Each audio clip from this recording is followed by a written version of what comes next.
ಆತ್ಮ ಮತ್ತು ದೇಹದ ಅಂತರ.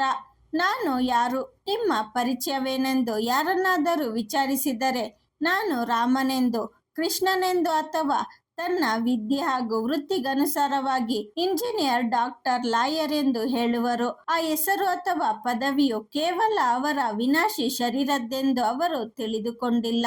ಶರೀರವೇ ಸರ್ವಸ್ವ ಅಥವಾ ಶರೀರವೇ ನಾನು ಎನ್ನುವ ಜನರೇ ಇಂದು ಹೆಚ್ಚಾಗಿರುವರು. ಶರೀರದಿಂದ ಭಿನ್ನವಾದ ಇನ್ನಾವುದೂ ಇಲ್ಲವೆನ್ನುವರು. ಪುನರ್ಜನ್ಮದ ವಿಚಾರ ಕೇಳಿದಾಗ ಮನಸ್ಸಿನಲ್ಲೇ ಪ್ರಶ್ನೆಗಳು ಉದ್ಭವವಾಗುತ್ತದೆ. ಈಗ ಶರೀರವೆಂದರೇನು? ಶರೀರದಲ್ಲಿ ಇನ್ನಾವುದಾದರೂ ಶಕ್ತಿ ಇರುವುದೇ ಎಂದು ನಮ್ಮ ವಿವೇಕದಿಂದ ವಿಚಾರ ಮಾಡೋಣ.